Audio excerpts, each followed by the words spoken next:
Hello बच्चों, good evening.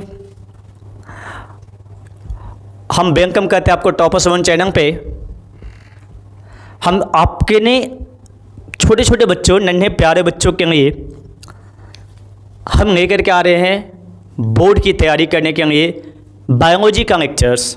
पहले biology करेंगे, फिर केमिस्ट्री करेंगे, फिर फिजिक्स करेंगे और ये सब लेकर के हम चलेंगे, जिससे हमें क्या होगा कि बायो, फिजिक्स और केमिस्ट्री साइंस पे पकड़ बनाएंगे। 80 आउट ऑफ 80 लेके चलना है मुझे, है ना। हम पूरी एनसीईआरटी का निचोड़ लेकर आएंगे, एनिमेशन के थ्रू समझाएंगे, पिक्चर के थ्रू समझाएंगे। हर कोशिश करेंगे कि आपको बायोलॉजी का पढ़ते पढ़ते आपको याद हो जाए। समझ रहे हो? कोशिश यही होगी कि बायोलॉजी आपको पढ़ते पढ़ते क्या हो जाना चाहिए, याद हो जाना चाहिए और आप एग्जाम में 4 करके आओ, है ना। बायोलॉजी, फिजिक्स, केमिस्ट्री एक एक टॉपिक आपको करवाएंगे, एनसीईआरटी वेस्ट कराएंगे, हर क्वेश्चन को बेहतर तरीके से सॉल्व कराएंगे। तो चलो हम लोग स्टार्ट करते हैं आज से जर्नी। ऑनलाइन में पहली बार हमने 10th क्लास के लिए लेकर के आ रहे हैं। इसके पहले तक हम 11th 12th मेडिकल्स, IIT ये सब करते रहे थे। हमें पहली बार लगा कि आपको लोग के लिए भी कुछ किया जाए, है ना। हमारे जो जूनियर सेक्शन है ऑफलाइन बैच, ऑफलाइन के क्लास में भी जो बच्चे पढ़ते हैं उनको भी एक रिवीजन में काम आ जाएगा। और बाकी आप ऑफलाइन में पढ़ ही रहे हो, सारी चीज़ें आपको वहाँ पर मिल जाते हैं, है ना। क्वेश्चंस आप लगाते रहे, क्वेश्चन हम भी करवाएंगे, ऑब्जेक्टिव भी कराएंगे, सब्जेक्टिव भी करवाएंगे, हर टाइप के क्वेश्चंस करवाएंगे। तो चलो पहले चैप्टर से स्टार्ट करते हैं बायोलॉजी की, जिसका नाम है लाइफ प्रोसेस। क्या नाम है? Life process. अब देखो बच्चों, इस अर्थ पे पहले हम अर्थ दिखाते तुम्हें, हाँ ना। ये अर्थ देख लो। इस अर्थ पे 2 टाइप की मटेरियल है, ये आपको भी पता होगा, बायोटिक और अबायोटिक। बायोटिक उसको कहते हैं बच्चों जिसमें जीवन हो, लिविंग हो, जिसके पास लाइफ। हम क्या हो गए? लिविंग है मेरे पास बायोटिक। तुम क्या हो? लिविंग हो, तुम्हारे पास बायोटिक। घर में अगर पेट एनिमल पांग के रखे हो ना, डॉग, रैबिट्स, अगर जो भी पेट एनिमल बना के रखे हो वो तेरे पास क्या है? This is biotic. अगर डोमेस्टिकेटेड एनिमल है तेरे पास, वो क्या है? बायोटिक। घर में कुछ नहीं तो प्लांट तो होगा ना तुलसी का, या फिर आप कोई ना कोई प्लांट तो लगा के रखते हो, दिस इज बायोटिक। जिसके पास जीवन है, जिसके पास लाइफ है, वो बायोटिक है। जिसके पास लाइफ नहीं है वो क्या है? अबायोटिक है। तो जो बच्चों हमारे अर्थ पर 2 टाइप की मटेरियल है। एक है लिविंग, देखो ये भाग रहा है ना। लायन हो गया, टाइगर हो गया, यहाँ पर एलिफेंट देखो कितने स्पीड से भागता जा रहा है, हाँ ना। इधर पेड़, पक्षी, ये सब कुछ आपके पास क्या है? बायोटिक है। ये सब कुछ क्या आपका? बायोटिक है। समझ में आ रहा है? आपकी इसके बाद हम बात करते हैं, इस बायोटिक को ही लिविंग कहा जाता है। इधर देखूंगा टीवी हो गया, ये देखूंगा चेयर, भूताहा चेयर, वो मूव करता ना, वो है ना, वो मूव करने वाला। वॉशिंग मशीन्स, डस्टबिन्स, आपके घरों पर आपका बेड, आपका कॉपी, आपका पेन, जो कुछ पढ़ रहे हो आप अपने पास रख करके, वो सब आपका क्या होगा? अबायोटिक्स होगा। आपके आवाज़ छोड़ करके आपके आसपास, अब घर का परिवार भी तुम्हारे पास क्या है? बायोटिक ही है ना। उनको मत कह देना अबायोटिक्स। तो यहाँ पर अबायोटिक को ही नॉन लिविंग कहा जाता है। तो हम यहाँ पर लिखें the world is made up of living and non living organism. जो वर्ल्ड है बच्चों, पूरी संसार जो बनी हुई है मेरे, वो पूरा का पूरा संसार किससे बच्चे बने हुए हैं? लिविंग और नॉन लिविंग से बने हुए हैं। चलो बच्चों आगे की बात करते हैं। हाउ कैन यू डिफरेंस, कैसे बता सकते हो कि कौन लिविंग है कौन नॉन लिविंग है? लिविंग और नॉन लिविंग की पहचान हम कैसे करेंगे सर? तो हम कुछ कैरेक्टर चुनेंगे कि सर ये नॉन लिविंग है और हम क्या है? लिविंग है। क्या होता है इसके पास, क्या होता है मेरे पास, ये दोनों में डिफरेंस क्या है? तो कुछ कैरेक्टर के बेस पे, कुछ डिफरेंसेस के बेस पे हम पता करेंगे कि कौन लिविंग है कौन नॉन लिविंग से। कहता on the basis of certain characteristics, कुछ कैरेक्टर्स के आधार पे हम बता सकते हैं बच्चों कि लिविंग कौन है और नॉन लिविंग कौन है। ऐसा ही हम देख सकते हैं कि वो कैरेक्टर्स क्या है ना। वो कैरेक्टर का letter C, what are these characters, कौन सी कैरेक्टर्स है सर? हमें जानने की बहुत इच्छा हो रही है कि कौन सी कैरेक्टर ऐसा है जो हमें बताएगा कि कौन लिविंग है और कौन नॉन लिविंग है। चलो बच्चों, अगर यहाँ से हमें बताता है ये, तो हम कैरेक्टरिस्टिक पे बात करते हैं। सबसे पहला एबिलिटी टू मूव, जैसे हम भाग रहे हैं, है ना, अगर हम भाग रहे हैं ये मेरा मूवमेंट है, हम बोल रहे हैं मेरा लिप्स का मूवमेंट है, हमारी हाथ चल रही है ये मूवमेंट है, तू अगर बैठ करके लिख रहे हो ये मूवमेंट है। तो अगर मूवमेंट कहीं पर होगा, दिस इज लिविंग।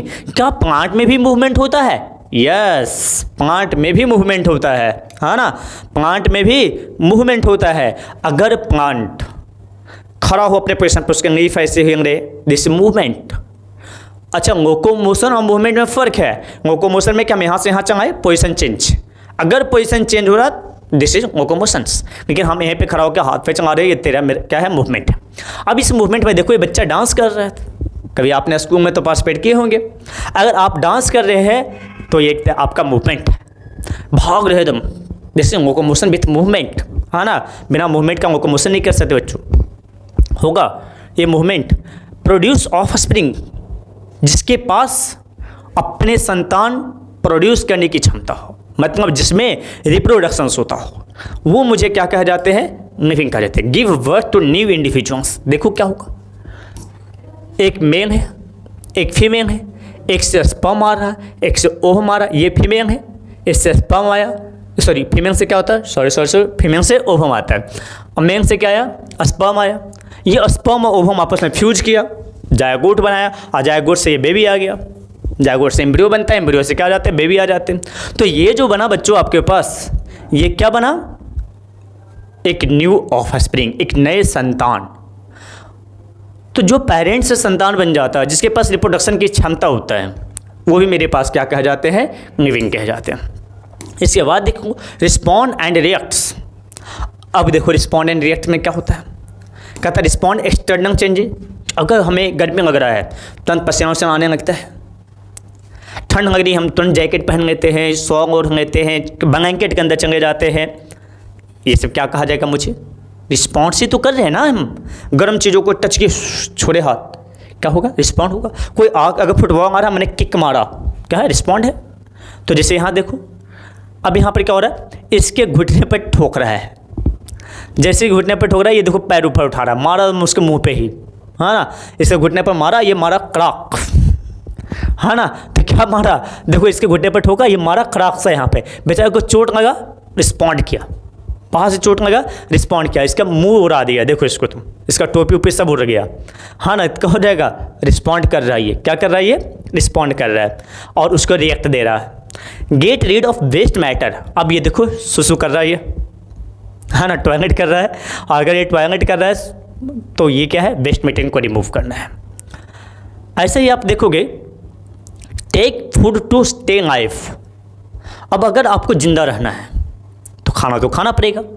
अब ये जो खाना हम खाते हैं, ये मुझे ज़िंदा रहने में हेल्प कर देता है, और ये जो ज़िंदा रहने में हेल्प करता है बच्चों, क्योंकि इससे मुझे एनर्जी मिलती है, इससे मुझे जो टूटे फूटे ऑर्गन्स होते हैं उसको मरम्मत मिलता है, जो टूट फूट गया टिश्यू उसको मरम्मत होता है, और साथ में हमारी ग्रोथ करवाता है। तो हमें ज़िंदा रहने के लिए सबसे बेसिक अगर कुछ है तो वह है फूड। क्या है वो, फूड।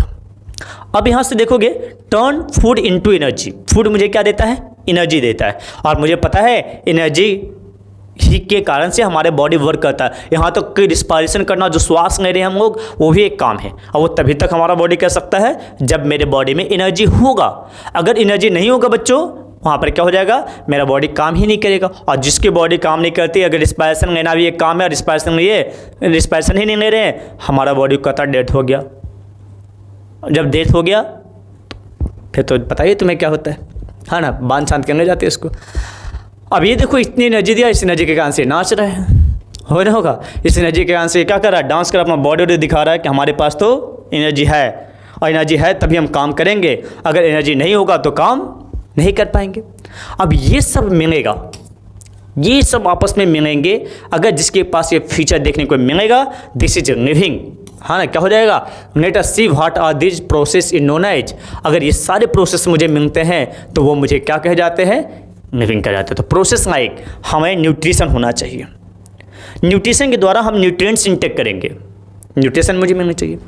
दूसरी बात, मुझे रिस्पायरेशन होनी चाहिए।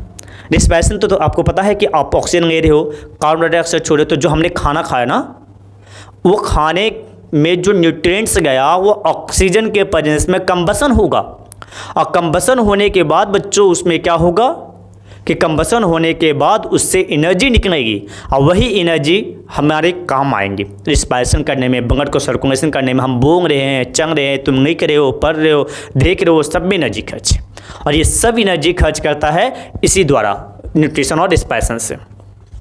इसके अलावा जब हमारा बॉडी को ना समझो एक मशीन है, ये बॉडी एक मशीन है, इसमें रॉ मटेरियल डालेंगे एनर्जी बनेगा, कुछ इसेंशियल कंपोनेंट तैयार करेगा जो बॉडी को रप्चर किए हुए टूटे फूटे चीज़ों को मरम्मत करेगा।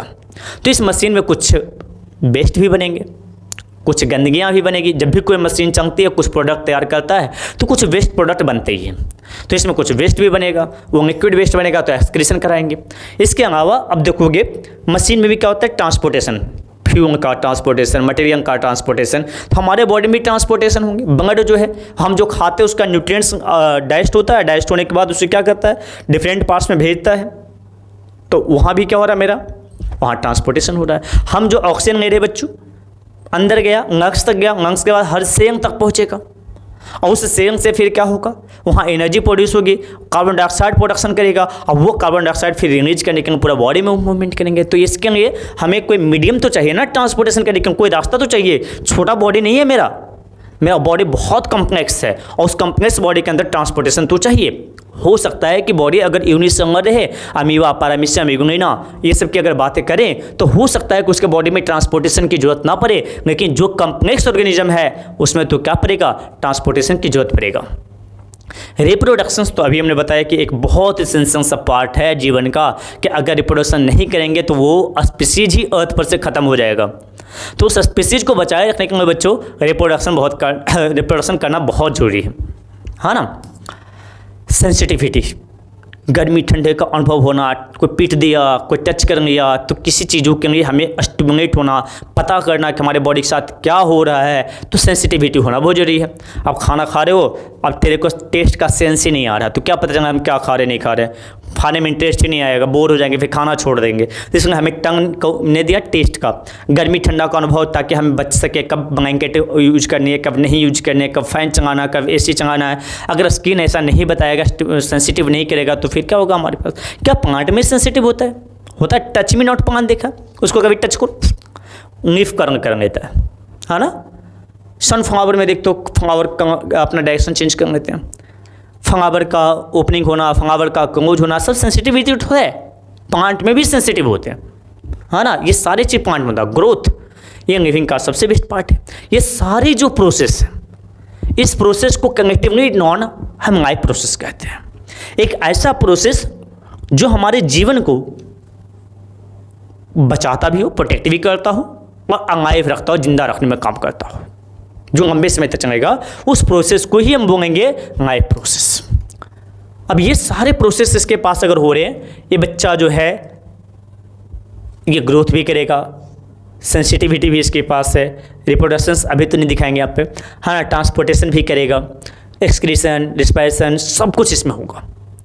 और एक ऐसी प्रोसेस जो सस्टेन या मेंटेन ऑफ लाइफ करे, जो जीवन को मेंटेनिंग करता रहे, हमें जीने के लिए, हमें लंबे जीने के लिए, सस्टेन ऑफ लाइफ के लिए मेंटेनेंस जो करता है, वह मेरा कहा जाता है लाइफ प्रोसेस। तो अगर कोई पूछे व्हाट इज लाइफ प्रोसेस, तो लिखेंगे the process like nutrition, respiration, excretion, transportation, reproduction, sensitivity, growth collectively known as life process which help in sustain and maintain of life, sustain to maintain of life. इसका क्या हो जाएगा, life process. समझ में आ गया। Life process एक ऐसी process है, एक ग्रुप ऑफ प्रोसेस है, जिसके द्वारा हम क्या कर सकते हैं, लाइफ को सस्टेन कर सकते हैं, मेंटेन कर सकते हैं, वो मुझे क्या कहा जाएगा, लाइफ प्रोसेस कहा जाएगा।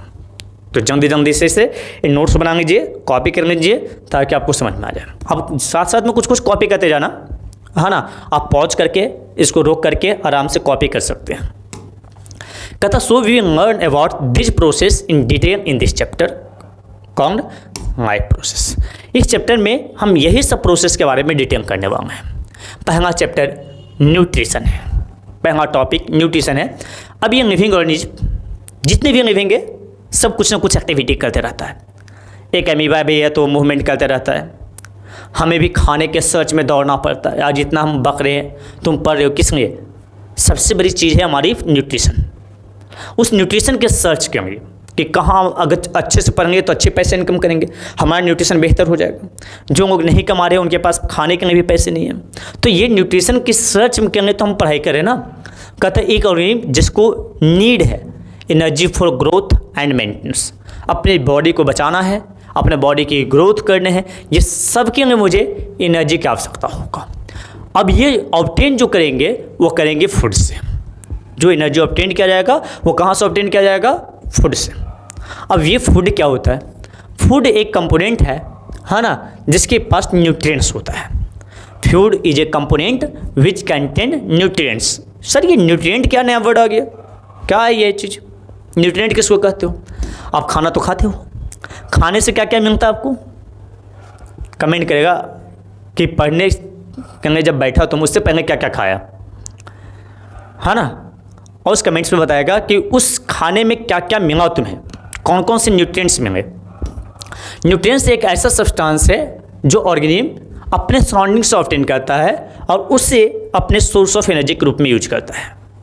जैसे अगर तुम कुछ भी खा रहे हो, हर्बीवोरस हो, कार्निवोरस हो, या जो भी कुछ हो, जो तुमने खाया अपने आसपास से चीज़ों से तो उठाया।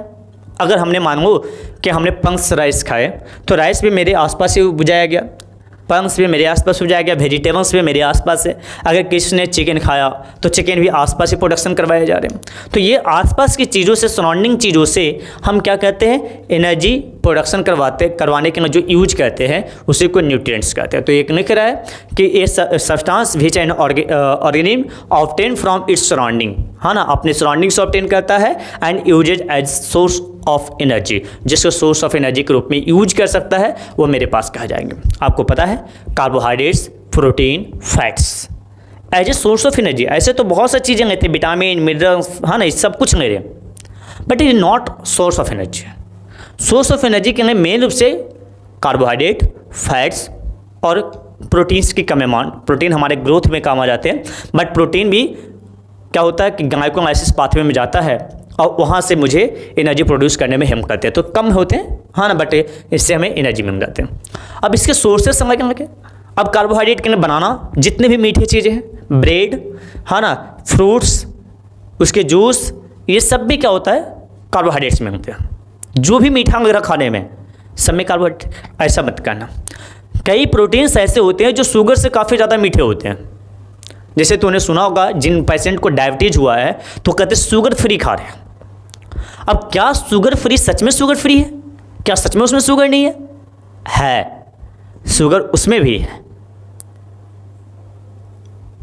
बट सॉरी शुगर उसमें नहीं है, मीठा है, टेस्ट मीठा है। शुगर फ्री कहने मतलब कि उसमें शुगर तो नहीं है, बट क्या मीठा भी नहीं है? मीठा है। और वो मीठा किससे आया? कुछ प्रोटीन के सोर्स से आया।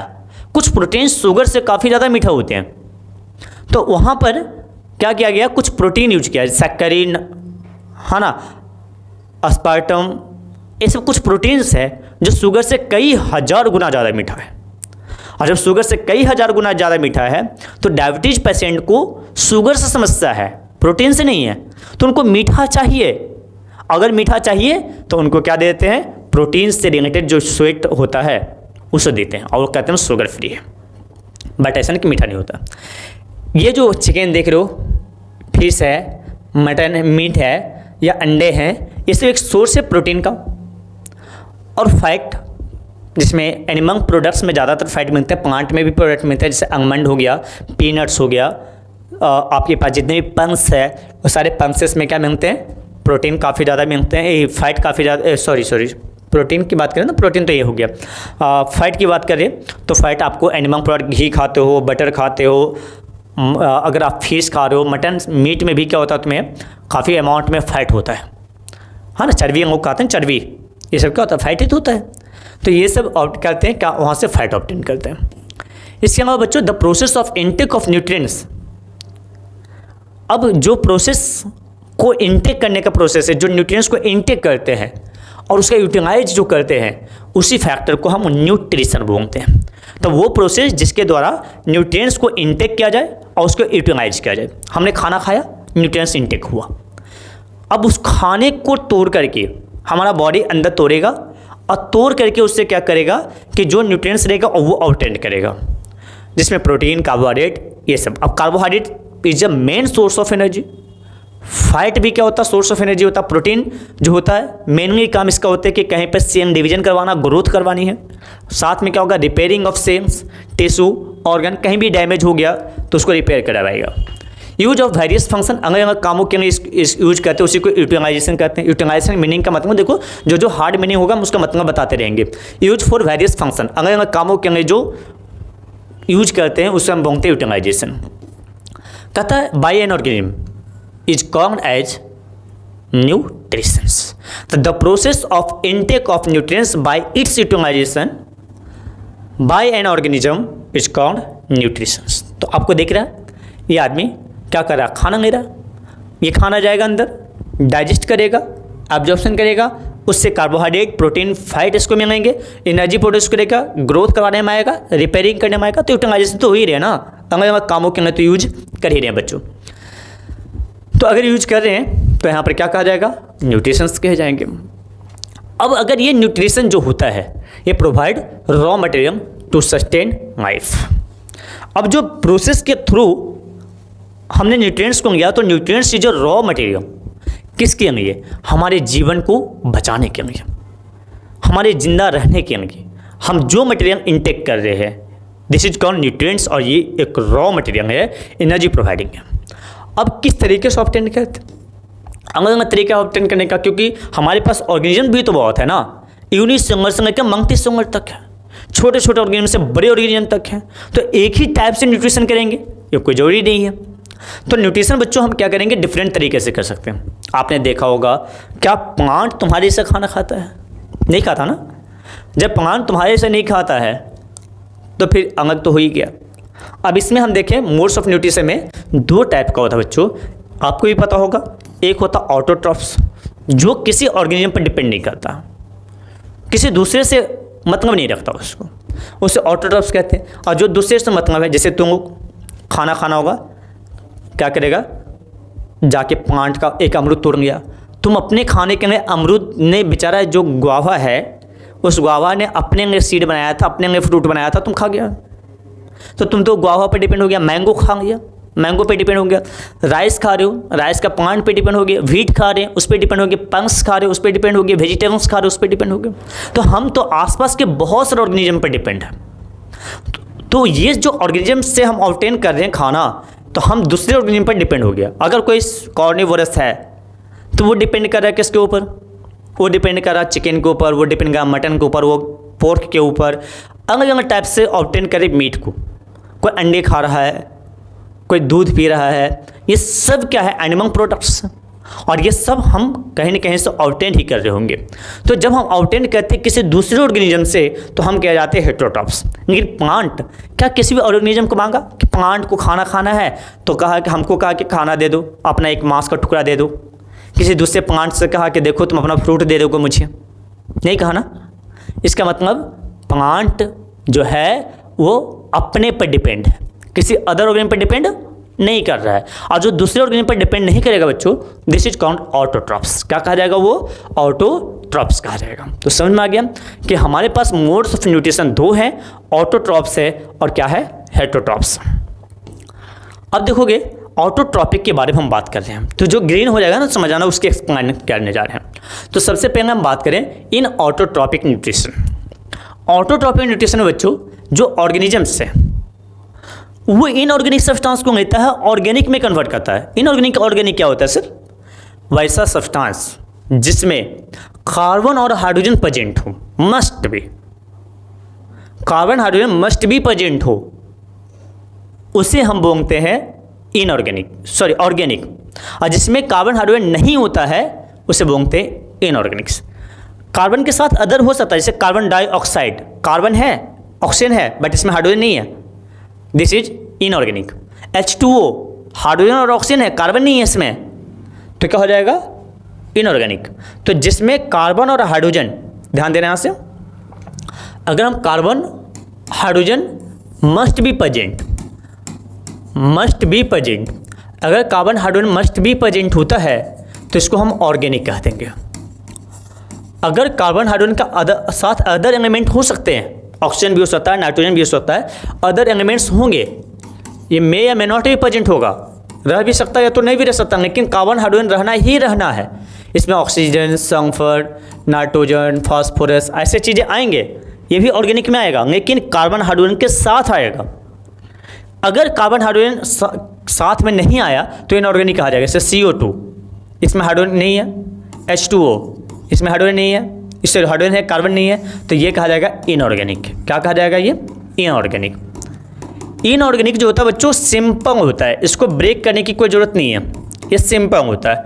इनऑर्गेनिक क्या होता है? सिंपल। और ये थोड़ा कॉम्प्लेक्स होता है, तो इसको ब्रेक करना पड़ता है, सिंपल में ब्रेक करना पड़ता है। समझ में आ गया?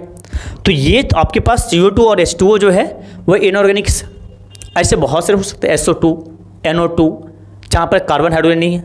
जहाँ कार्बन हाइड्रोजन मिला वो ऑर्गेनिक होगा, उसके अलावा कुछ भी आ सकता है, जैसे C6H12O6। तो देखो यहाँ ऑक्सीजन आ गया ना, तो कार्बन हाइड्रोजन है, उसके अलावा ऑक्सीजन है, तो ये ऑर्गेनिक हो जाएगा। C12H22O11, देखो कार्बन हाइड्रोजन ऑक्सीजन है। ऐसी ए क्या होता है? RCONH2 अमाइड होता है, कार्बन ऑक्सीजन हाइड्रोजन भी है, तो नाइट्रोजन भी है, ये भी ऑर्गेनिक हो गया। तो ऑर्गेनिक उसको कहते हैं जिसमें कार्बन और हाइड्रोजन मस्ट बी प्रेजेंट, और इनऑर्गेनिक उसको कहते हैं जिसमें कार्बन है बट उसके साथ हाइड्रोजन नहीं है, हाइड्रोजन है बट उसके साथ कार्बन नहीं है। तो वैसे कंडीशन में उसको हम क्या बोलेंगे? इनऑर्गेनिक बोलेंगे। और ऑटोट्रॉपिक क्या करता है? ऑटोट्रॉपिक जो ऑर्गेनिज्म होते हैं बच्चों, वो क्या करते हैं कि इनऑर्गेनिक लेता है, takes in inorganic substance from the surrounding, क्योंकि जो भी लेंगे हम सराउंडिंग से लेंगे। अब ये इनऑर्गेनिक को जैसे इनटेक करता है, तो देखो ये इनटेक हुआ और इसको कन्वर्ट कर दिया किस में? कन्वर्ट कर दिया ऑर्गेनिक में। तो इनऑर्गेनिक को ऑर्गेनिक में जो कन्वर्ट करता हो, इनऑर्गेनिक को ऑर्गेनिक में जो कन्वर्ट करता हो, वो कहा जाता है आपके पास ऑटोट्रॉप्स। क्या कहा जाता है? वो ऑटोट्रॉप्स। समझ में आ गया? फॉर एग्जाम्पल्स, ये प्लांट देखो, इस प्लांट में देखोगे बच्चों, इस प्लांट में मेरे प्यारे बच्चों देखोगे, इस प्लांट में क्या हो रहा है कि सन यहाँ से कार्बन डाइऑक्साइड आएगा, देखो, टेक इन कार्बन डाइऑक्साइड, CO2 आ रहा, इनऑर्गेनिक है कार्बन डाइऑक्साइड, ये आया आपके पास। आप देखो यहाँ से वाटर जाएगा, ये भी आपके पास क्या होगा? इनऑर्गेनिक होगा। तो एक तरफ से कार्बन डाइऑक्साइड आया, दूसरी तरफ से कौन आया? वाटर आया, है ना। और ये दोनों कन्वर्ट किया ऑर्गेनिक में, ऑर्गेनिक फूड कार्बोहाइड्रेट बना देता है। तो CO2 और H2O जब ऑर्गेनिक फूड मिलते हैं, मतलब CO2 इनऑर्गेनिक हो गया, H2O क्या हो गया? ऑर्गेनिक हो गया। तो इनऑर्गेनिक और ऑर्गेनिक जब मिलते हैं तो C6H12O6 बना लेते हैं। दिस इज ऑर्गेनिक, सनलाइट के प्रेजेंस में। किसके प्रेजेंस में बनाते हैं? सनलाइट के प्रेजेंस में। तो देखोगे यहाँ से आपको एक रिएक्शन देते हैं, आगे भी आएगा जब हम फोटोसिंथेसिस को एक्सप्लेन करेंगे। अभी तो हम सिर्फ इंट्रोड्यूस करें कि 6CO2 प्लस 12H2O के ऊपर जब सनलाइट डालते हैं बच्चों, सनलाइट, और इसमें क्लोरोफिल डालते हैं, क्लोरोफिल एयर, तो C6H12O6 plus 6H2O plus 6O2 बन जाता है। अब यहाँ से ये ऑर्गेनिक है, ये क्या आपका? ऑर्गेनिक है, और ये दोनों क्या था आपका? इनऑर्गेनिक था। तो जब इनऑर्गेनिक को ऑर्गेनिक में कन्वर्ट करते हैं इन प्रेजेंस ऑफ सनलाइट, तो इस प्रोसेस को तो हम लोग क्या कहते हैं? फोटोसिंथेसिस कहते हैं। क्या कहते हैं इसे? फोटोसिंथेसिस कहते हैं। तो यहाँ से क्या कहा जा सकता है बच्चों? फोटोसिंथेसिस। फोटोसिंथेसिस एक ऐसा प्रोसेस है जिसमें इनऑर्गेनिक को ऑर्गेनिक में कन्वर्ट करते हैं। समझ में आया?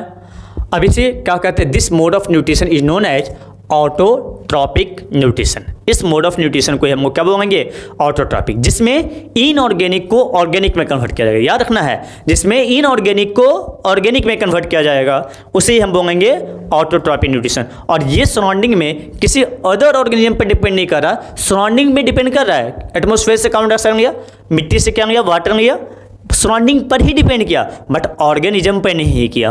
तो ऑटोट्रॉपिक को डिफाइन करना होगा तो लिखेंगे the mode of nutrition in which nutrients material obtain from surrounding and converted into organic compounds. या सिंपल सा अगर लिखना होगा तो हम लिख सकते बच्चों कि वो प्रोसेस, वो न्यूट्रिशन का वो प्रोसेस जिसमें इनऑर्गेनिक सब्सटेंस को ऑर्गेनिक में कन्वर्ट किया जाता है ना। It does not depends on any other organisms, किसी ऑर्गेनिज्म पर डिपेंड नहीं है, सराउंडिंग पर डिपेंड है। क्योंकि सर हमने कार्बन डाइऑक्साइड छोड़ा था, हमारा कार्बन डाइऑक्साइड प्लांट नहीं है, क्या तेरे से मांगा वो? मत छोड़ो, चले जाओ, खत्म हो जाओ, मर जाओ। तेरे से मांगा वो? नहीं मांगा ना। क्या क्या तूने एटमॉस्फेयर को दिया, प्लांट को नहीं दिया। तूने कहाँ दिया? एटमॉस्फेयर को दिया, एटमॉस्फेयर से होंगे। लेकिन तुमको खाना होता तो क्या करता है? जाके प्लांट ही से तोड़ लेता है। ऐसा नहीं कि प्लांट छोड़ा फिर हम खाएंगे, नहीं, उसी को खा जाते हैं। साग खाते होंगे ना, पेड़ को ही खा गया। चिकन खा रहे हैं, उसी को खा गए, बॉडी को ही खा गए। तो हम वो डिपेंड कर रहे हैं उस पर, ऑटोट्रॉपी में डिपेंड नहीं हो रहा है। समझ में आ गया? ऑटो मतलब सेल्फ होता है और ट्रॉपिक मतलब न्यूट्रिशन होता है, जो न्यूट्रिशन के आधार पे खुद भी डिपेंड करे, है ना, उसी को ऑटोट्रॉपिक कहते हैं। So how do we define autotrophic nutrition? Define करो इसको, डेफिनेशन लिखना आप। क्या होता है definition? Autotrophic nutrition is the mode of nutrition in which organism synthesize their own organic food. Autotrophic nutrition एक ऐसा मोड ऑफ न्यूट्रिशन है जिसके थ्रू कोई ऑर्गेनिज्म अपना क्या करता हो, ऑर्गेनिक फूड को सिंथेसाइज करता हो, उसे हम बोलते हैं क्या? ऑटोट्रॉपिक। और सिंथेसाइज एक अच्छा मीनिंग है, सिंथेसाइज मतलब होता है प्रोड्यूस। हमने बोला कि जहाँ जहाँ हार्ड मीनिंग है उसको हम अच्छे से क्या करेंगे, एक्सप्लेन करेंगे, दिस इज प्रोड्यूस। तो ऑटोट्रॉपिक न्यूट्रिशन में क्या करते हैं, यहाँ पर प्रोडक्शन होता है। सच ऑर्गेनिज्म आर कॉल्ड ऑटोट्रॉप्स। तो जिस ऑर्गेनिज्म में ऑटोट्रॉपिक न्यूट्रिशन होता है उसे हम बोलते हैं ऑटोट्रॉप्स बोलते हैं बच्चों। और इसके एग्जाम्पल आपको प्लांट पता है, most of the plant, most of the क्यों लगा रहे हैं? क्योंकि सिर्फ ग्रीन प्लांट, कुछ ऐसे भी प्लांट होते हैं जो कलर में ग्रीन नहीं होते हैं, तो वो फोटोसिंथेसिस नहीं करते हैं। तो जो मोस्ट ऑफ द प्लांट इसमें लगाए हैं some bacteria, most of plant इसमें लिख रहे हैं क्योंकि ओनली ग्रीन प्लांट की बातें कर रहे हैं। ऐसा लिखते हैं ऑल प्लांट्स नहीं लिखे ना हमने, मोस्ट ऑफ द प्लांट लिखे, ज़्यादातर प्लांट्स ऐसे काम करते हैं। However, there are some organisms which cannot prepare their own food. कुछ अपने पर खाना खुद से नहीं बनाते हैं। They depend on other organism for their food. वो ऑर्गेनिज्म दूसरे ऑर्गेनिज्म पर अगर डिपेंड करते हैं फूड के रूप में, तो आपको भी पता चल गया होगा, हमें भी पता चल गया है। इसको हम लोग क्या बोलते हैं? हेटेरोट्रॉप्स। जैसे कुछ एग्जाम्पल्स हैं, ये देखो बेचारों को खाने दौड़ रहे हैं, ये इस पर डिपेंड कर रहा है खाने के लिए, एक जीवन बचाने के लिए भाग रहा है और एक किसी को खाने के लिए भाग रहा है। बताओ दोनों में भागता कौन है? जब तुम्हारे जीवन बचाने की बात आ जाए ना, बॉडी की जितनी ताकत होती है सब लग जाती है। कभी कभी तूने वीडियो में देखा होगा ऐसा कुछ कि जब एक डियर के पीछे टाइगर भाग रहा होता है, डियर अपनी जितनी पुरजोर होती है उतना पावर लगाता है और दूर चला जाता है, क्योंकि वो अपने जीवन को बचाने के लिए भाग रहा है और ये इसको खाने के लिए भाग रहा है। तो खाना एक क्या है, डिपेंडेबल है। और जब हम डिपेंड होते हैं कि अच्छा ये नहीं तो किसी और को खाएंगे, तो फिर हमारी स्पीड कम जाती है। इसलिए तुम पढ़ाई में भी यही करो, ये सोच के पढ़ो कि मुझे अगर हमने नहीं पढ़ा ना, रेस में नहीं आया ना, तो मेरा जीवन ख़त्म हो जाएगा। और जीवन ख़त्म हो जाएगा क्योंकि अनपढ़ लोगों की जीवन ख़त्म ही होती है।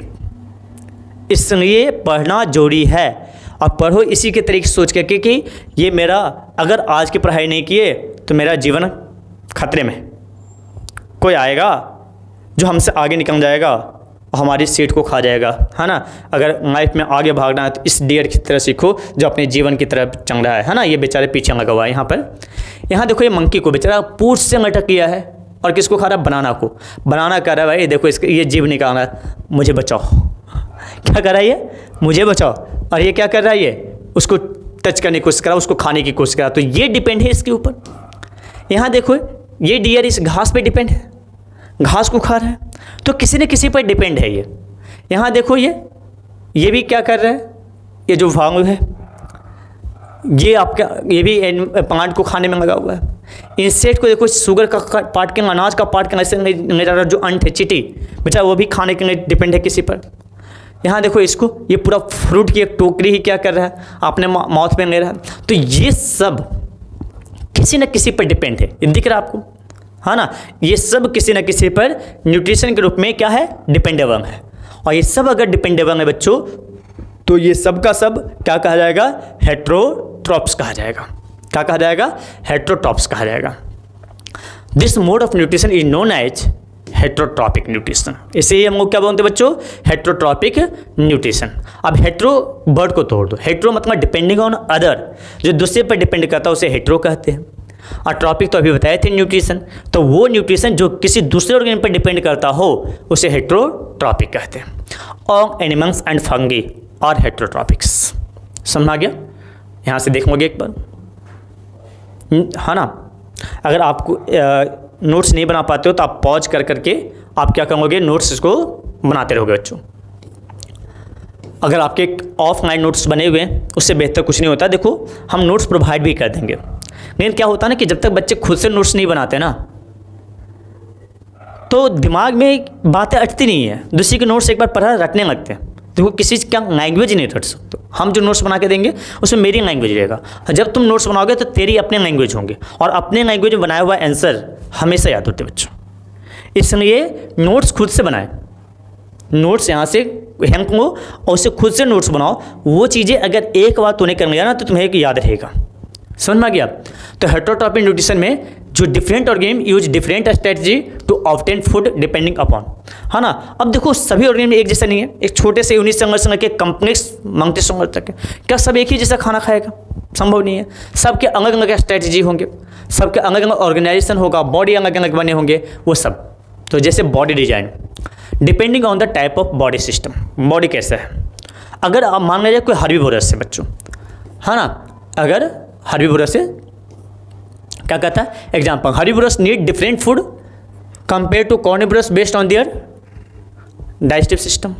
अब अगर हर्बीवोरस है और कार्निवोरस है, हर्बीवोरस प्लांट खा रहा है उसको अलग डाइजेस्टिव अलग टाइप की डाइजेस्टिव सिस्टम चाहिए, और अगर कार्निवोरस है तो फ्रेश मीट खा रहा है उसको अलग टाइप का चाहिए। सब एक ही जैसा बॉडी नहीं बना सकते।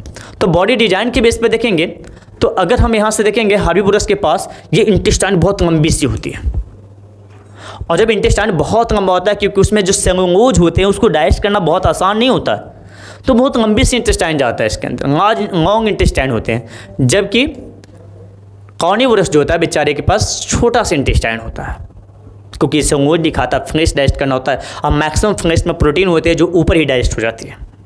इसलिए इसे लंबे से इंटेस्टाइन की आवश्यकता नहीं होती है, जबकि इसे एक बड़े इंटेस्टाइन की आवश्यकता होती है। शॉर्ट इंटेस्टाइन हो गया, ये बॉडी डिजाइन हो गया। इसके लिए हमें क्या होगा, हर्बीवोरस जो होगा इसमें हर्बीवोरस ईट ग्रास, घास खाते हैं तो पता है, जिसमें वेराइज, और कार्निवोरस जो होता है फ्लेश खाता है। तो ये आपको कार्निवोरस उसको कहते हैं जो मीट खाते हैं, हर्बीवोरस उसको कहते हैं जो ग्रास मतलब प्लांट्स यूज करते हैं। ये हो गया बॉडी डिजाइन। अगला है organization, whether the organism unicellular या मल्टीसेलुलर। ये भी देखना होगा कि बॉडी एक सेल का बना हुआ या मल्टीसेलुलर का बना हुआ। अगर एक सेल का बना हुआ, जैसे अमीबा की बात करूँ, अमीबा क्या करता है, बस ये जाता है वहाँ से न्यूट्रिएंट्स लिया, इनटेक कर लिया, इसको तोड़ने की जरूरत नहीं, इसके पास बॉडी सिस्टम नहीं है, एक ही सेल है, क्या करेगा, सारा काम खुद ही करना है, इसके पास सिस्टम नहीं होते। तो unicellular organism has different mode of nutrition, एक ही टाइप का नहीं होगा। वेयरएज मल्टीसेलुलर के पास देखो ये खा रहा अंदर जा रहा, अंदर जाके तोड़ेगा, डाइजेस्ट करेगा, एब्जॉर्ब करेगा, बहुत लंबी सी प्रोसेस चलेगी। तो कहता है मल्टीसेलुलर ऑर्गेनिज्म है डिफरेंट मोड्स, मल्टीसेलुलर के पास अलग अलग मोड्स होंगे, तो सब में एक जैसे नहीं होंगे ना। कहता functioning depending on whether organism as saprophytic या पैरासाइटिक। अब देखो सभी में एक जैसे फंक्शन भी नहीं होंगे, सबका फंक्शन भी अलग अलग होगा। अब जैसे अगर कोई पैरासाइटिक है तो पैरासाइटिक में क्या होता है कि किसी दूसरे के बॉडी पर रहता है, उसी से न्यूट्रिएंट्स ऑब्टेन करता है, जिस बॉडी पर रहता है उसको होस्ट कहते हैं। ठीक है, हम अभी आगे आते हैं। अवेलेबिलिटी ऑफ फूड मटेरियल पे बात करते हैं कि depending on what type of food available around the organism, जहाँ पर ऑर्गेनिज्म रह रहा है उसके आसपास कैसे फूड मटेरियल है, उसके बेस पे भी डिपेंड करता है कि हेटेरोट्रॉपिक न्यूट्रिशन का। तो ये चलो पहले सम ऑर्गेनिज्म, जो organism break down of food into simple substance outside the body. कुछ ऑर्गेनिज्म की बॉडी इतनी छोटी होती है, इतना सिंपल बॉडी होता है कि उसके बॉडी के अंदर डाइजेशन नहीं हो सकता है, तो बॉडी के बाहर ही डाइजेशन कर लेता है और डाइजेशन करके उसको एब्जॉर्ब करता है। देन अब्जॉर्ब इट इनसाइड, पहले खाना पचा लिया बाहर, अब पचाने के बाद एब्जॉर्ब करेगा। कितना अच्छा है ना, पचाने की जरूरत नहीं पड़ता बॉडी के अंदर, तो बॉडी सिंपल हो जाएंगे क्योंकि जो डाइजेस्टिव सिस्टम होंगे, डाइजेशन करने वाला जो पोर्शन होगा उसकी जरूरत नहीं है, सिर्फ एब्जॉर्प्शन करने वाले की प्रोसेस की आवश्यकता है, हो जाएगा। तो कहता fungi like yeast, mushroom and some carnivorous plant, ये सब जो होते हैं ये फूड को बाहर ही डाइजेस्ट कर लेते हैं। Plant which feed in on insect, उसी को कहते हैं क्या, कार्निवोरस प्लांट। जैसे आपने वेनस फ्लाई ट्राइब का नाम सुना होगा, है ना, वेनस फ्लाई ट्राइब, या फिर आपने नाम सुना होगा किसका, आपने नाम सुने होंगे पीचर प्लांट्स। ये सब जो होते हैं वो इंसेक्ट खाते हैं। अब ये इंसेक्ट अंदर उसके पास डाइजेस्टिव सिस्टम नहीं है, तो वहाँ पर ही क्या करेगा, उसको पहले बाहर ही डाइजेस्ट कर देगा और डाइजेस्टिव फूड को एब्जॉर्ब करेगा, डाइजेस्टिव फूड को एब्जॉर्ब करेगा। तो यहाँ तक समझ में आ गया। अब यहाँ से लेट अस सी हाउ, कैसे करता है ये देखो एक मशरूम है। अब ये मशरूम कैसे डाइजेस्ट करेगा, तो इसके आसपास जो न्यूट्रिएंट्स है स्वयं के अंदर, फूड पार्टिकल्स है ना, देखते हो उसको कहाँ पर उपजाया जाता है मशरूम को, और स्ट्रॉ जो मड जो धान उनका पेड़ होता है ना, उसको जो भूसा होते हैं उसके ऊपर, या फिर प्लांट के ऊपर उपज जाता है ये, है ना, उसके ऊपर क्या करता है, यहाँ से कुछ एंजाइम छोड़ दिया। अब ये जो एंजाइम छोड़ रहा है, एंजाइम का वर्षा कर रहा है, इस एंजाइम के कारण से आसपास का फूड जो होगा वो ब्रेक हो जाएगा। और ये फूड जब ब्रेक होगा बच्चों, है ना, यहाँ से डाइजेस्ट फूड क्या कर जाएगा, फूड को डाइजेस्ट कर जाएगा ये। और जब फूड को डाइजेस्ट करेगा तो यहाँ से एंजाइम छोड़ा, और एंजाइम के बाद यहाँ से क्या हो जाएंगे, फूड पार्टिकल डिग्रेड कर जाएंगे, टूट जाएंगे। और जब ये फूड पार्टिकल टूटा तो फूड पार्टिकल टूटने के बाद वहाँ पर क्या होगा, डाइजेशन होगा। तो डाइजेशन बाहर ही हो गया, बॉडी के बाहर ही, बॉडी के अंदर नहीं गया। डाइजेशन फूड इनटू सिम्पम, बाहर ही तोड़ दिया गया इसको, है ना। डाइजेशन फूड इनटू सिम्पम अगर करोगे तो ये बाहर ही तोड़ दिया गया इस फूड को। अब जो सिंपल सब्सटेंस में टूट गया, उसके बाद इस फूड को क्या किया, इसने एब्जॉर्ब कर लिया। तो देखो यहाँ से एंजाइम बम्बार्ड किया, एंजाइम छोड़ा, एंजाइम गिरा दिया उस पर, फूड छोटे छोटे हिस्से में टूट गए, और फिर उस डाइजेस्टेड फूड को क्या कर लिया, इसने एब्जॉर्ब कर लिया। तो देखो यहाँ पर क्या हुआ, ये बड़े बड़े फूड थे, इसके ऊपर एंजाइम छोड़ा, जैसे एंजाइम छोड़ा फूड छोटे छोटे हिस्से में टूट गए। देखो छोटे छोटे हिस्से में टूट गए, और टूटने के बाद इसको क्या किया, एब्जॉर्ब। अब ये एब्जॉर्ब क्या, ये बाहर डाइजेशन हुआ, है ना। अब बाहर डाइजेशन होता है तो इसको कहते हैं एक्स्ट्रा सेलुलर डाइजेशन। क्या कहते हैं इसको, एक्स्ट्रा सेलुलर डाइजेशन। सेल से बाहर डाइजेशन होते हैं, इसमें इसको कहते हैं extra cellular digestion, extra cellular digestion, है ना। तो अगर डाइजेशन सेल के बाहर होगा तो उसको एक्स्ट्रा सेलुलर डाइजेशन कहे जाएंगे बच्चों। यहाँ तक समझ में आ गया आपको, आगे आपको बढ़े। तो यहाँ से कुछ ऑर्गेनिज्म जो होता है फूड को इनसाइड लेता है, बॉडी के अंदर लेता है, और बॉडी के अंदर लेने के बाद उस फूड को ब्रेक डाउन करता है, तब उसको एब्जॉर्ब करता है। ये बॉडी के बाहर ही तोड़ दिया था फूड को, एक है बॉडी के अंदर। जैसे हम लोग क्या करते हैं, हम लोग पहले भर के एकदम कचर के खा लिए, एक खा ली, जितना खाना एकदम कचर के खा लिया, उसके बाद आराम से जाके सो गया। धीरे धीरे बॉडी उसको तोड़ रहा है, टूट जाएगा सिंपल सब्सटेंस में, फिर उसको एब्जॉर्प्शन करेगा, फिर ब्लड में देगा। लंबी सी प्रोसेस चलते हैं हम लोग, हाँ ना। तुमको खाने दे, तुम क्या कहते हैं, भर थारी खा लेता है, अब भर थारी खा लिया, उसके बाद धीरे धीरे आराम से तोड़ते रहेंगे उसको, है ना। तो ये कहता एब्जॉर्ब, उसको बाद में करते हैं।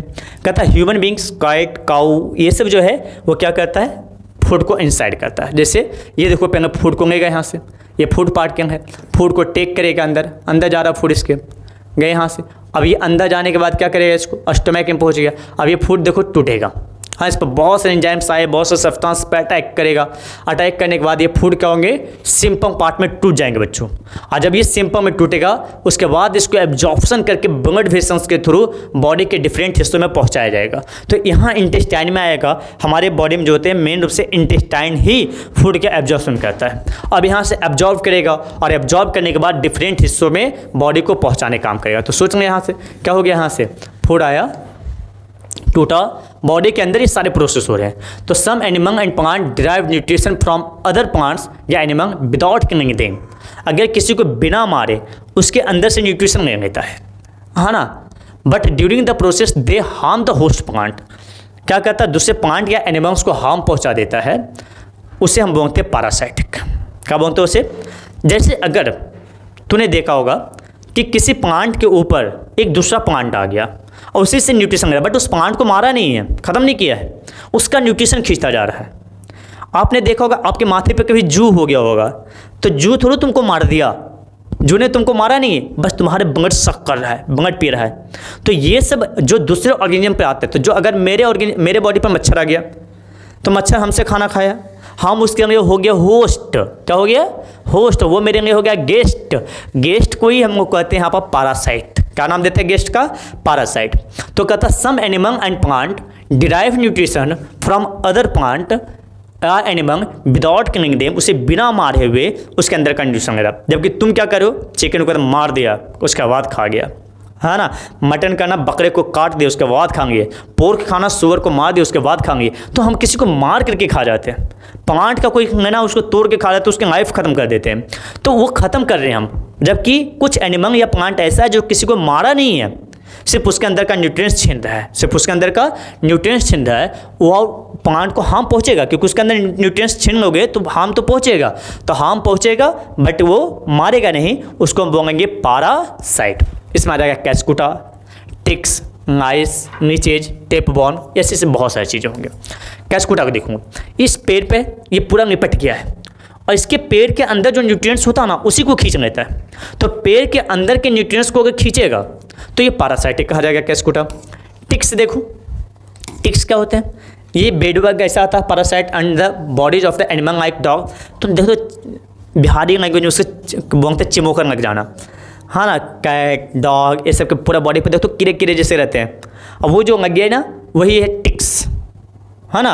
अब वो टिक्स क्या कहते हैं, उसके भंगट शक्कर करता, कभी कभी इतना करता उसको घाव कर देता है। बट ऐसा थोड़ी कि डॉग उसके कारण से मर जाते हैं, नहीं मरते हैं, बट वो क्या होगा, पैरासाइट होगा। नाइस गंस जो पढ़ रहा होगा उसको ये समस्याएं बहुत आई होगी। बॉयज को तो आता, बॉयज एक बार टकला हो गया, बॉयज को जैसे समस्या आता है बॉयज टकला हो जाता है, बॉयज को कोई दिक्कत नहीं। गंस के माथे में क्या होता है, जू आ जाते हैं, और ये जो जू होता है उसी को नाइस कहते हैं। और ये तुम्हारे बंगट मतलब ब्रेन में आ जा, यहाँ पर आ जाता है खोपड़ी पे, उससे क्या कहता रहता है, बंगट शक करता रहता है। बताओ, ऐसा नहीं कि तुमको मार दिया, बट तुमको इससे हार्म्स तो हो रहे हैं ना, ईचिंग होता रहता है, खुजलाते रहते हो, है ना, हेयर फॉर्म होने लगते हैं। इससे क्या होता है कि जो भी न्यूट्रिएंट्स रहता है तुम्हारे हेयर से लेते रहता है, तो नाइस हो गया। नीचे जोक, जो गांव से बिलोंग करता होगा ये देखा होगा। अभी क्या होता है ना कि जब धान का समय आते कि जब किसान क्या होते हैं धान करने के लिए खेतों में जाते हैं, खेतों में काफ़ी ज़्यादा पानी होता है, तो वहाँ पर क्या होते हैं, छोटे छोटे कीड़े होते हैं, जोक होते हैं, वो लग जाते हैं और पूरा बंगट शक करते हैं, है ना। बट ना किसी दिन बंगट पे इस पर बात करेंगे कि नीच एक अच्छा सर्जन है। हम बहुत पहले एकदम जहाँ स्किन पर उसको बंगड़ करना होगा वहाँ पर एक केमिकल छोड़ेगा, सॉफ्ट करेगा स्किन को, फिर वहाँ टंग से कट करेगा हल्का सा, और फिर उसमें एंटीकोएगुलेंट डालेगा ताकि बंगड़ जम ना जाए। हाँ, उसके बाद बंगड़ सख्त रहेगा। एंटीकोएगुलेंट डालेगा तो बंगड़ जमेगा नहीं तो बाहर आते ही बंगड़ जम जाएगा। तो वो एंटीकोएगुलेंट डालता ताकि बंगड़ ना जमे और आराम से बंगड़ सख्त रहता है। समझ में? तो बंगड़ सकिंग पैरासाइट है ये नीच। टेपबॉर्न कभी सुना होगा कि पेट में जोक हो जाते हैं, हाँ ना, तो पेट में जोक हो गया, इंटेस्टाइन में ये सब देखो जोक हो गया। तो ये सब जो हमारे पास है दिस इज पैरासाइट। ये सब क्या है बच्चों, पैरासाइट है। तो जो हमारे बॉडी पे आता है, होस्ट बॉडी पे आता है, उसी से न्यूट्रिएंट्स लेता है, उसी के बॉडी पर आता है, हार्म पहुंचाता है बट मारता नहीं है, उसको हम क्या बोलते हैं, पैरासाइट बोलते हैं। तो देख लोगे इसको, है ना। अब देखोगे कहता how do organism obtain their nutrition, ये न्यूट्रिशन कैसे लिए, तो कहता since the food and the way it obtain differ the digestive system is different in various organism. सभी ऑर्गेनिज्म में डाइजेस्टिव सिस्टम क्या क्या होते हैं, अलग होते हैं, एक ही जैसा नहीं होता। In single cell organism the food में बी टेकन बाय द क्या होता है, इंटायर सरफेस, ये पूरे सरफेस से फूड नहीं सकते। जैसे अमीबा है, अब अमीबा को देखोगे कि क्या कहता है, वो धीरे धीरे अपने बाहर का स्ट्रक्चर को मोड़ता है, जिसको सीडोपोडिया कहते हैं। हम आगे फिगर उसका रखे हैं तो सीडोपोडिया कहते हैं, और उससे फूड को कवर करता है, फिर उस चीज़ों को ऑब्टेन करता है। But the complexity of the organism increase different parts becomes specialised perform different function. अब तुम्हारे बॉडी में ऐसा नहीं हो सकता, तुम्हारा बॉडी में स्टोमैक है, स्मॉल इंटेस्टाइन है, लार्ज इंटेस्टाइन है, लीवर है, पैनक्रियाज है ना, ऊपर आ गया ओएसोफेगस, माउथ में बकन कैविटी के अंदर टंग हो गया, कई ग्लैंड से, ऐसे सब बहुत से पार्ट है। तो अलग अलग पार्ट अलग अलग टाइप का काम करेगा, है ना। कंप्लेक्स ऑर्गेनिज्म में डिफरेंट काम करेंगे। For example amoeba takes in food using temporary finger like extension of the cell surface which fuse over the food particles forming the food vacuoles. देखोगे उसको सीडोपोडिया कहते हैं। अब देखो ये अमीबा है, अमीबा के ये जो पूरा पार्ट होता है इसको सीडोपोडिया कहते हैं। अब ये सीडोपोडिया को ये लगातार मोड़ते रहता है। देखोगे यहाँ से क्या किया, अमीबा आया, अमीबा के पास फूड था, अमीबा इसने क्या किया, अपने सीडोपोडिया को ऐसे मोड़ा, फूड को अंदर पैक कर लिया। अब सीडोपोडिया के द्वारा ये फूड को इंगल्फ करने लगा, फूड अंदर करने लगा, और अंदर जो इंगल्फ करेगा वो कहाँ पे करेगा, फूड वैक्यूम्स में, और इस फूड वैक्यूम्स में जाने के बाद उस फूड को ब्रेक डाउन करेगा, वहाँ से यूज करेगा। तो कहता है inside the food vacuoles complex substance are broken down. जैसे फूड वैक्यूम्स में गया तो वहाँ कंप्लेक्स सब्सटेंस क्या हो जाएंगे, टूट जाएंगे सिंपलर में, और वही डिफ्यूज करेगा, क्योंकि इसमें एब्जॉर्प्शन होगा। एब्जॉर्प्शन बड़े कंप्लेक्स बॉडी में होता है, यहाँ सिंपल बॉडी यहाँ से डिफ्यूज कर जाएगा, हाई कंसंट्रेशन, क्योंकि यहाँ पर फूड ज़्यादा रहेंगे, अंदर साइटोप्लाज्म में फूड पार्किंग कम है, डिफ्यूजन होगा, और डिफ्यूजन के थ्रू क्या चला जाएंगे, इसमें फूड चला जाएगा और टूट जाएगा वहाँ पे, इससे क्या हो जाएंगे, यहाँ पर बन जाएंगे।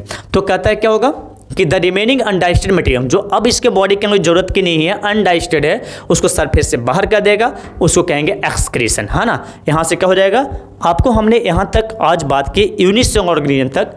अगले क्लास में हम लेक्चर नंबर 2 में इससे आगे की बातें करेंगे बच्चों। तो आपने हमें देखा कि हम एनिमेशन के थ्रू, पिक्चर के थ्रू आपको समझाने की कोशिश है पूरी एनसीईआरटी को इसी तरीके से समझाने का, ताकि आपको हर पॉइंट बेहतर तरीके से समझ में आ जाए।